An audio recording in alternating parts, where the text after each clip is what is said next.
Have you ever felt like the voice in your head isn't truly yours? It's a strange question, I know, because we are taught that our thoughts define us. That constant inner chatter, the planning, the worrying, the judging, we call it thinking. But if you stay with that feeling long enough, you might notice something else. You might sense that you are not the one creating the noise, but rather the one who is forced to hear it. It's a subtle but powerful shift in awareness. The feeling that you are a silent witness to a broadcast that never seems to end, leaving you to wonder who or what is speaking. In our time together today, we will explore this ancient and often forgotten idea that what we call thinking is actually an act of listening. We will look beyond the surface of the mind and touch upon the deep truth that our consciousness is not a generator of thoughts, but a receiver. You will learn why ancient traditions spoke of an inner voice, a divine echo, or the memory of the soul, and how you can begin to distinguish the signal from the static. If this idea awakens something in you, a quiet recognition, I invite you to share your experience in the comments. This channel is a sanctuary for the conversations that the modern world has forgotten how to have. A place to find others who are also listening.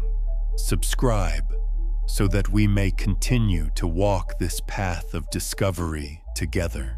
The poet Rumi once wrote, "There is a voice that doesn't use words. Listen." He wasn't speaking of an audible sound that you hear with your ears. He was pointing to a deeper form of communication, a knowing that arises from the stillness within. It is the language of your intuition, the quiet guidance of your true self.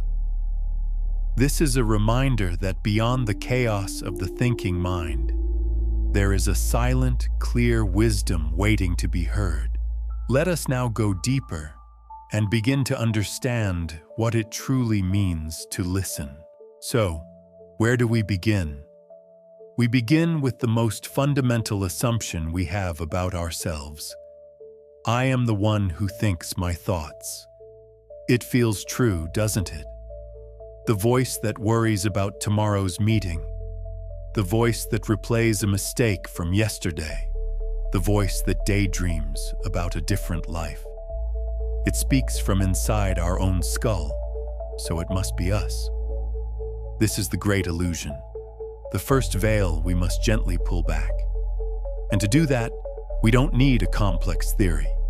We only need to look at our own direct experience with a little more honesty than we are used to. Let's try a simple observation. Have you ever tried to stop thinking? Not for a day or an hour, but just for one single minute.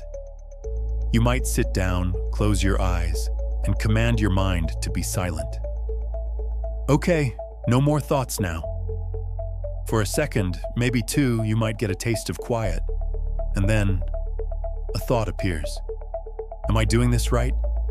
Or maybe, wow, it's so quiet. And just like that, the silence is broken. But who spoke? You, the one who gave the command for silence? Or something else? If you were truly the thinker, truly in control, you could simply decide to be quiet, and you would be. You could decide to only think happy thoughts, and you would never feel sadness again. But it doesn't work that way, does it? Thoughts seem to arise on their own, from a place we cannot see. They come and they go like clouds in the sky. You, the true you, are the sky. You are the space in which the clouds appear. You are not the clouds themselves. This is the first and most important distinction. Your awareness, that quiet presence that knows you are thinking, is separate from the thoughts themselves. The part of you that can notice, there is a worried thought, is not the worried thought. It is the witness. Ancient traditions have called this witness the self, the Atman, the soul, or simply the silent watcher. It doesn't judge. It doesn't get caught in the drama. It just notices. The problem is, we have spent our entire lives believing we are the clouds, so we get tossed around by every storm that passes through. Think of your mind not as a creator, but as a receiver. An incredibly sensitive radio, capable of picking up countless stations at once. You, the listener, are sitting in the room with this radio. For most of your life, the volume has been turned all the way up, and the dial has been spinning wildly, catching snippets of every broadcast. There's the 24-hour news channel of fear and anxiety. There's the oldies station playing the same sad songs from your past, over and over. There's the talk radio station where inner critics argue and debate your every move. It's a cacophony. And because it's all happening inside your head, you assume you are the one producing the noise. But you are not the radio, and you are not the broadcast. You are the one who is listening to it all. The pain and suffering we experience comes from identifying with the broadcast. When a thought of fear arises, what if I fail? We grab onto it and say, I am afraid. When a thought of sadness appears, I am so alone, we wrap our identity around it and say, I am a lonely person. We mistake the passing weather for the eternal sky. But what if instead you could simply notice? Ah, the radio is playing the fear station again. Or there is the loneliness broadcast. When you see it this way, you don't have to become the fear. You don't have to become the loneliness. You can simply acknowledge the sound and let it play without letting it consume you. This is the beginning of freedom. It's not about silencing the radio. That is nearly impossible. It is about realizing you are the listener, not the noise. So, the next natural question is, if my mind is a receiver, where is this broadcast coming from? What are these stations it keeps tuning into? The sources are vast and layered, but we can understand them by looking at three main levels: the collective, the personal, and the deep. Let's first talk about the collective. Humans are not as individual as we like to believe. We are connected, not just by the internet or by our social circles, but by a shared field of consciousness. Think of it like an atmosphere of thought that surrounds the planet. It's made up of the dominant fears, hopes, desires, and anxieties of all humanity. When a great wave of fear sweeps across the world, it's not just an idea you read in the news. It's a frequency that your receiver, your mind, begins to pick up. You might find yourself feeling anxious or unsettled for no apparent reason in your personal life. You are listening to the collective static. Have you ever walked into a room where people have been arguing and you can feel the tension in the air? No one has said a word to you, but you feel it. Your body tenses up. Your mind might start generating cautious or defensive thoughts. You are not just observing the situation. You are tuning into the emotional frequency of that space. This happens on a global scale. We are constantly swimming in these currents of collective thought. The pressure to succeed, the fear of not being enough, the obsession with youth and beauty. These are not your personal thoughts. They are powerful broadcasts from the collective mind that you have been conditioned to listen to since birth. They are the background radiation of our society. When you think the thought, I need to work harder, I need to achieve more. Is that truly your soul's desire? Or are you just hearing an echo from the collective broadcast of never enough? Recognizing this is incredibly liberating. It means that much of the anxiety and pressure you feel is not your own. You are not broken or flawed for feeling it. You are simply a sensitive receiver picking up on the world's noise. The first step is to label it as such. When you feel a wave of inexplicable dread or comparison, you can pause and ask, is this truly mine? Or am I listening to the world's radio right now? This simple question creates a space. It allows you to unhook from the feeling, to see it as an external signal rather than an internal truth. You can't stop the world from broadcasting fear, but you can choose not to turn up the volume and let it become the soundtrack of your life. The second source of the broadcast is much more intimate. It's the personal. It comes from the memory stored not just in your brain, but in your entire body. Your body is a living history of every experience you have ever had. Every joy, every heartbreak, every moment of shame, every feeling of safety.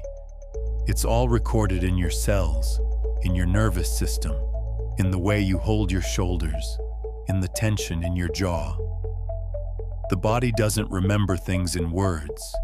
It remembers in feelings, in sensations. The mind, your receiver, is constantly scanning the body for these signals. When it detects a familiar sensation, it translates that feeling into a thought. For example, perhaps you had an experience in childhood where you were publicly embarrassed.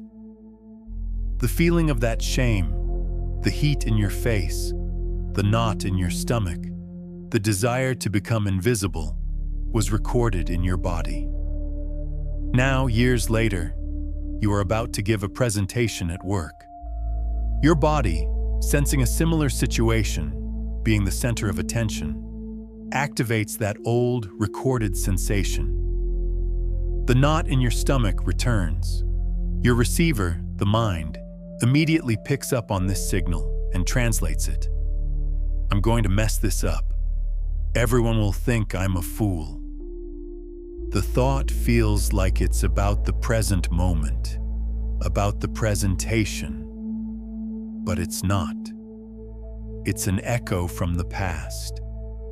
It's the mind creating a story to explain a sensation that the body is feeling. This is why we get stuck in loops. We feel a sensation from the past. The mind creates a thought about it. The thought then amplifies the sensation in the body, which in turn creates more thoughts. We are listening to a ghost. We are having an argument with a memory. How many of your daily worries are truly about today? How many are echoes of old fears? The fear of being abandoned, the fear of being rejected, the fear of being unsafe. These fears may have been very real and valid at one time, but now they are just old recordings playing on repeat. The mind hears the recording and believes the threat is happening right now. The way to work with this is not to argue with the thought. You cannot win an argument with a ghost. Instead, you must go to the source of the signal, the body. When the worried thought arises, shift your attention from your head to your body. Where do you feel it? Is it a tightness in your chest? A hollowness in your stomach? A tension in your shoulders? Don't judge it. Don't try to make it go away. Just be with it. Breathe into it. By simply bringing your quiet, loving awareness to the sensation, you do something profound. You show the frightened part of your body that it is safe now. You are no longer that helpless child. You are the calm, steady witness. When you do this, the sensation begins to lose its power. And when the sensation quiets down, The mind no longer has a signal to translate. The broadcast from the past begins to fade, and for the first time, you can experience the present moment without the filter of old pain. You stop listening to the memory and start listening to reality. We have spoken of the broadcasts that come from the outside world and from the echoes of our own past. We have seen how our mind, the receiver, tunes into the collective static and the ghosts of our personal history. These are the sources of so much of our inner noise, the frantic chatter that we mistake for ourselves. But if we stopped there, it would be a bleak picture indeed. It would mean we are nothing more than helpless radios, doomed to play the static until we break down. But that is not the whole truth. It is not even the most important part of the truth. There is a third source, a third broadcast, and this one is different. This third source is the one we came here to find.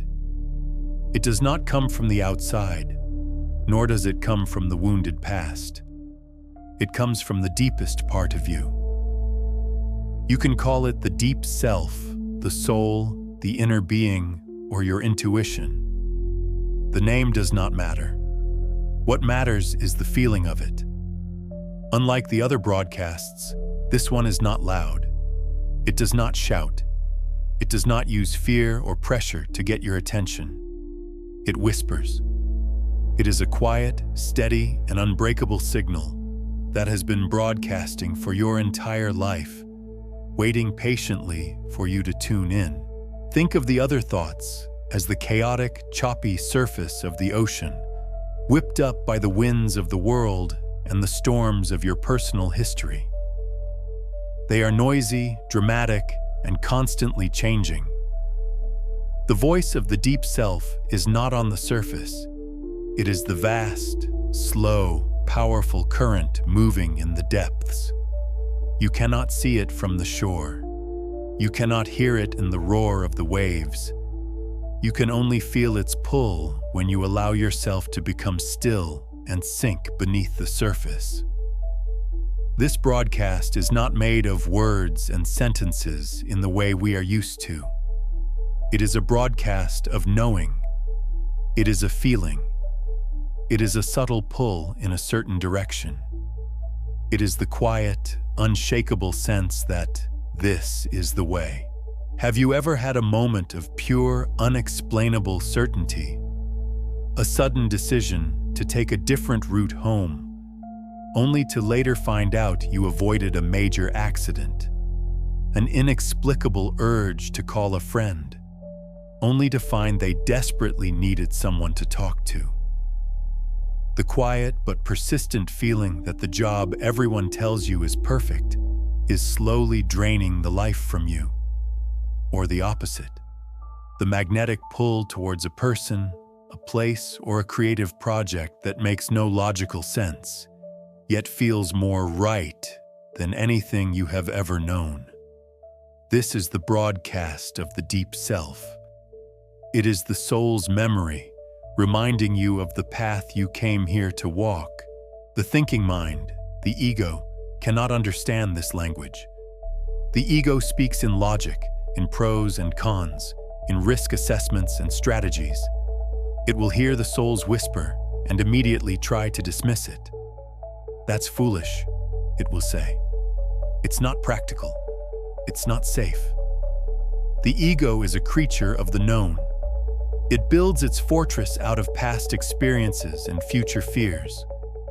The deep self, however, speaks from a place beyond time. It knows your potential. It remembers your purpose.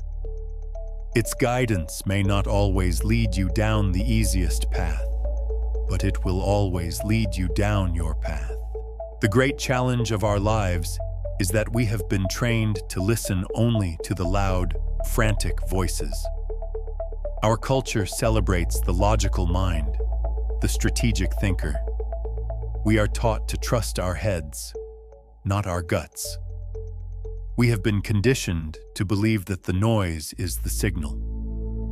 And so, the quiet broadcast of the soul gets drowned out. It's still there, it is always there, but we can no longer hear it beneath the deafening static of the collective and the painful replays of our personal history. Our work, then, is not to create this voice, but to create the silence in which it can finally be heard. It is a process of unlearning, of letting go of the noise, so we can at last tune into the music. So, this brings us to the central mechanism. If the mind is a receiver, what controls the tuning dial? Why does one person's radio seem to be permanently stuck on the frequency of anxiety, while another's is tuned to anger and another's to sadness? The dial is controlled by one of the most powerful forces in our inner world: our beliefs. A belief is not just a passing thought. A belief is a thought that you have decided is true. It is a story that you have told yourself so many times that you have forgotten it is a story. It has become your reality. These beliefs form the very architecture of your identity. They are the unconscious operating system that runs your life, and their primary function is to filter reality. Your beliefs determine which broadcasts you listen to. Most of our core beliefs were not chosen by us consciously. They were given to us. We absorbed them from our parents, our teachers, our culture, and our early life experiences, long before we had the capacity to question them. If you grew up in an environment where you were constantly criticized, you may have formed the core belief, "I am not good enough." If you experienced abandonment, you may have formed the belief, "I am unlovable," or "people always leave." If you were praised only for your achievements, you might carry the belief, "My worth depends on my success." Let's take one of these common, painful beliefs and watch how it operates as a tuning dial. Let's use the belief, "I am not worthy." Once this belief is installed as your operating system, your receiver, your mind, gets a new command. The command is, "Scan the world for evidence that proves my unworthiness," and it will do its job perfectly. You will go to work, and 9 people will praise your project, but 1 person will offer a minor critique. Which broadcast will your mind tune into? The critique. It will amplify it, replay it, and analyze it. The praise will be dismissed as noise, as people just being nice. The critique will be received as the clear, undeniable signal of truth. You will enter a relationship, and your partner will show you love and affection. But the moment they need some space or have a bad day, your receiver will lock onto that signal. The belief system will translate it into a familiar thought. See? They are pulling away. They are realizing I'm not worthy of their love. The mind will then start broadcasting fearful thoughts, generating jealousy or neediness, which may then push the partner away, creating a self-fulfilling prophecy. Your belief system has just successfully created a reality that confirms its own story. It has proven itself right. This is the prison of a conditioned identity. We think we are responding to the world as it is, but we are actually responding to the world as our beliefs tell us it is. We are not living in reality. We are living in a story. And we are listening to the thoughts that narrate that story. We say, "I am an anxious person." But is that true? Or is it that you have a core belief that the world is unsafe, and so your receiver is constantly tuned to to the frequency of fear, broadcasting thoughts of worry and danger. You have mistaken the broadcast for the listener. You have mistaken the story for the storyteller. The most profound realization you can have is this: you are not your beliefs. You are the awareness that is aware of the beliefs. You are the one who can notice the story. The moment you notice the story, the moment you can say to yourself, "Ah, there is the I am not worthy story playing again." You are no longer in the story. You are watching it. And the one who watches the prison is, by definition, free from it. This is the key that unlocks the door. You don't have to fight the belief. You don't have to argue with it. You just have to see it for what it is: a conditioned program, an old inherited tuning setting on your receiver. So, how do we begin to change the station? How do we learn to distinguish between the voice of our conditioned beliefs, the voice of fear, and the quiet, true voice of the deep self? This is the great work. It requires patience and a new kind of listening. We must become connoisseurs of our inner states, learning to tell the difference between the frantic noise of the ego and the calm guidance of the soul. Let's put them side by side. The voice of fear, the broadcast of your conditioned beliefs and ego, has very distinct qualities. First, it is loud and urgent. It feels like pressure. It pushes, it demands, it bullies. It often uses words like should, must, or have to. It creates a feeling of contraction in your body, a tightness in your chest, a knot in your stomach, a tension in your jaw. It is complex and full of chatter.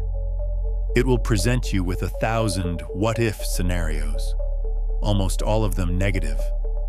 It lives in the future, obsessed with what might go wrong, or in the past, obsessed with what did go wrong. It is never here, in the now. It tells you that your peace and happiness are conditional, only available once you achieve something, fix something, or prevent something. It is the voice of a panicked salesman trying desperately to sell you a product you don't need.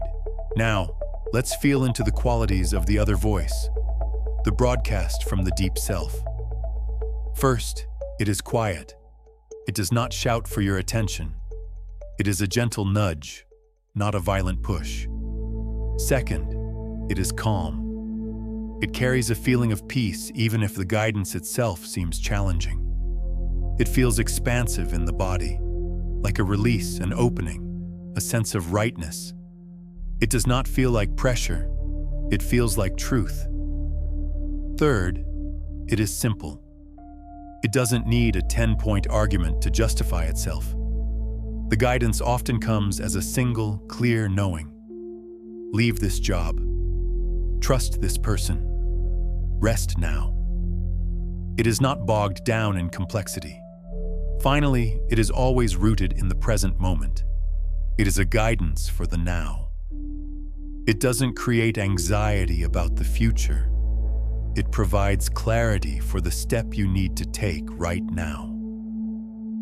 It is the voice of a wise, old friend who has complete faith in you. Let's apply this to a real decision. Imagine you are in a relationship that is comfortable and secure, but you have a persistent, nagging feeling that something is not right. The voice of fear will sound like this: "You can't leave. You'll be alone forever. What will your family say? You've invested so much time. The dating world is terrible. You're not young anymore. What if you never find anyone else? You should just try harder to make it work." Notice the panic, the complexity, the focus on a fearful future. Notice how it feels in your body. Heavy, constricting, draining. The voice of the deep self, in the same situation, will not be a frantic argument. It might be a quiet moment when your partner leaves the room, and you feel a profound sense of relief in the silence. It might be a deep, wordless sadness that arises not from a specific fight, but from the simple truth that this is not your path. It is the quiet, simple, terrifyingly clear knowing that this is not it.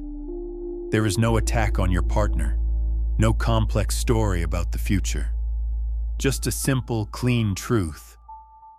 When you connect with that feeling, despite the fear, there is a sense of expansion, of honesty. That is the signal. Everything else is just noise. Learning to tell the difference is a practice. It begins by pausing throughout your day, especially when you feel anxious or conflicted, and asking a new set of questions. Don't ask, "What should I do?" Ask, "Which voice am I listening to right now?" Don't analyze the content of the thought. Analyze its quality. Is it loud or quiet? Is it frantic or calm? Does it make me feel contracted or expanded? By asking these questions, you stop being a passive listener, tossed around by every broadcast.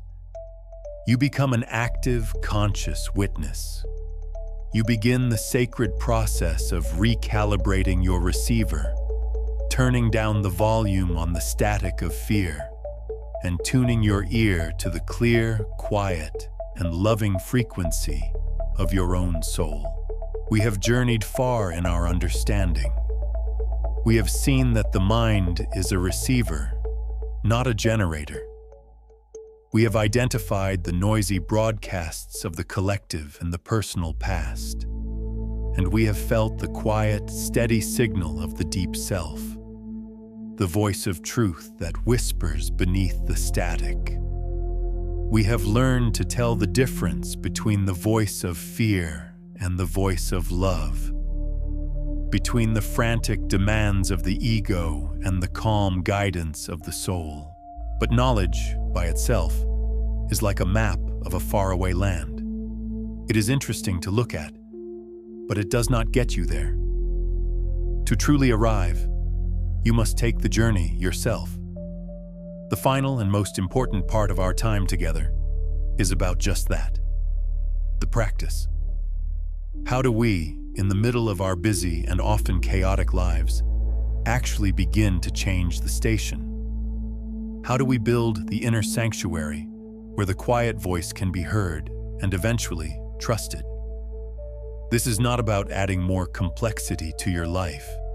It is about subtraction. It is about creating space. The first, simplest, and most powerful practice is the art of the pause. Your conditioning, your ego, the voice of fear, it thrives on momentum. It is a runaway train, fueled by reaction. An event happens, a thought broadcast begins, an emotion is triggered, and you react. It all happens in a flash, a seamless, unconscious chain reaction. The email from your boss triggers a thought of, "I'm in trouble," which triggers a feeling of anxiety, which leads to an immediate defensive reply.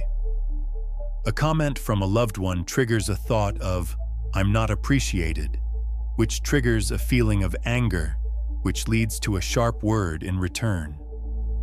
We live our lives inside these loops of stimulus and reaction, completely hypnotized by the broadcast. The pause is the tool that breaks the spell. It is profoundly simple. When you feel a strong emotion arise, anger, fear, shame, anxiety, your only job is to do nothing, just for a moment. Before you speak, before you type, before you act, you pause. You take one single conscious breath, in through your nose and out through your mouth. That's all. In that breath, which may last only 3 seconds, you create a gap. You have just inserted a moment of sacred space between the broadcast and your response. In that gap, The runaway train of reaction grinds to a halt. In that gap, you are no longer the thought. You are the one who is aware of the thought. The witness has returned. Think of how this changes everything. The angry email arrives. The broadcast of fear begins in your head. Your body tenses. But instead of letting the train leave the station, you pause. You breathe. You feel the heat in your chest. You notice the frantic thoughts. This is unfair. I have to defend myself. But you don't act on them. You just watch them, like clouds passing in the sky. By not reacting, you have taken the fuel away from the fire. You have reclaimed your power. Now, from this space of stillness, you can choose your response. You might still decide to write a reply, but it will come from a place of clarity, not from a place of hijacked fear. You are no longer reacting, you are responding. This is the difference between being a slave to the broadcast and being the master of your own inner state. Practice this with small things. When you feel the urge to mindlessly check your phone, pause. Take a breath. Ask, what am I really looking for? When you feel the rush of impatience in a traffic jam, pause. Breathe. Feel the tension in your hands on the steering wheel and consciously let it go. These small acts are your training. You are carving out tiny sanctuaries of peace in your day. You are teaching your nervous system, breath by breath, that you do not have to live in a constant state of emergency. The pause is your anchor.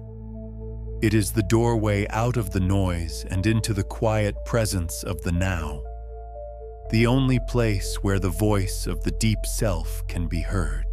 The second practice is to turn inward and befriend the landscape of your body.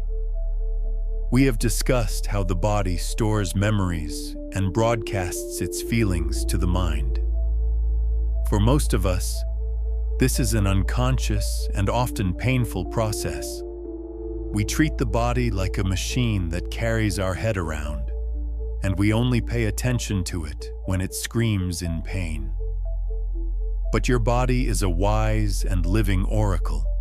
It is the physical instrument that registers the truth.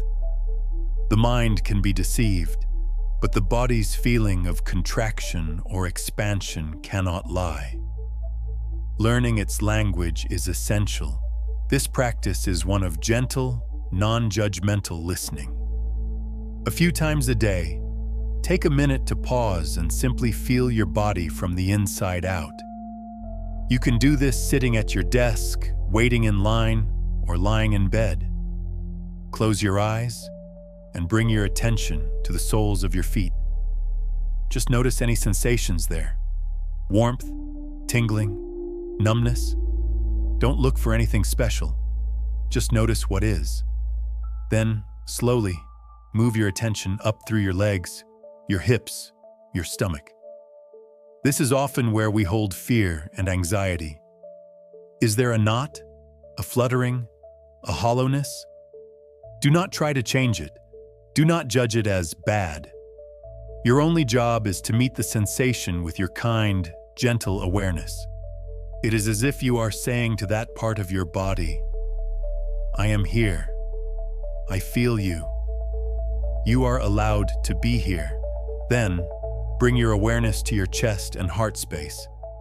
This is where we feel connection, love, but also grief and heartbreak. Is there an openness or a tightness, a feeling of being shielded? Again, just notice. Move the attention to your shoulders, where we carry our burdens. Are they heavy, tense, pulled up towards your ears? Gently invite them to soften. Bring your awareness to your throat, the channel of expression. Does it feel open or constricted? Finally, bring the awareness to your face, your jaw, your forehead. Notice any tension you are holding there. What is the purpose of this? You are becoming fluent in the language of truth. You are creating a baseline, an inner map of what calm and safe feels like in your body. The more you do this, the more exquisitely sensitive you will become to the broadcasts you are receiving.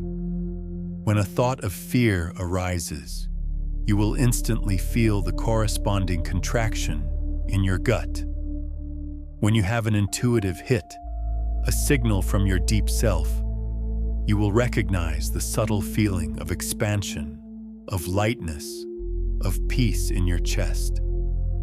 You will no longer have to rely on the confusing logic of the mind to make your decisions. You will have a clear, reliable inner compass. You will be able to ask your body a question. Does this opportunity feel right for me? And listen to the answer in its sensations. This is not a mystical fantasy. It is the grounded, embodied wisdom that we have all forgotten. You are simply learning to listen to the oldest and most honest friend you will ever have. This leads us to the final, most courageous part of the journey. The path from knowing to trusting. It is one thing to pause and hear the quiet voice. It is another thing entirely to act on its guidance, especially when it goes against your conditioning, against logic, and against the expectations of others. This is where the real transformation happens. This is where you take the power back and begin to consciously create your life from a place of inner truth rather than outer noise. Trust is not a leap of faith into a dark abyss. Trust is built.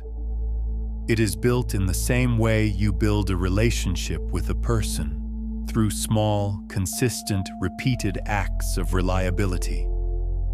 You would not trust a stranger with your life savings, but you might trust them to give you the correct time. You build from there. It is the same with your intuition, your deep self. You must start by trusting its small nudges. Throughout your day, you will receive dozens of these quiet whispers. Take a walk by the river. Listen to that piece of music. Reach out to that old friend. Don't have that third cup of coffee. Read that book. The loud, logical mind will often dismiss these nudges instantly. You don't have time for a walk. That's a waste of time. They probably don't want to hear from you. The practice is to consciously, gently override the loud voice and honor the quiet one. Take the walk, listen to the music, send the text, put the coffee cup down, pick up the book, and then notice how you feel. Not what you accomplished, not what you gained in a material sense, but what is the inner result. You might find the walk cleared your head and gave you a brilliant idea. You might find the song brought you a moment of profound peace. You might find your friend was deeply grateful you reached out. By following these small crumbs of guidance, you are sending a powerful message to your entire being. I am listening. I trust you. Each time you do this, you strengthen the connection. You are casting a vote for your soul. As you build this muscle of trust on the small things, you will develop the strength and confidence to trust it on the bigger things. When the time comes to make a decision about a career, a relationship, or a place to live, you will have a history of successful collaboration with your inner guidance. You will still hear the loud broadcast of fear. It may never go away completely, but it will no longer be the only voice you hear. It will no longer be the voice you obey. You will be able to feel its frantic, contracting energy, and you will be able to feel the calm, expansive pull of your truth, and you will have the courage to choose truth. This is a journey of reclaiming your own sovereignty. It is the process of gently taking the tuning dial of your consciousness back from the hands of your parents, your culture, and your past traumas, and placing it firmly in the hands of your own deep self.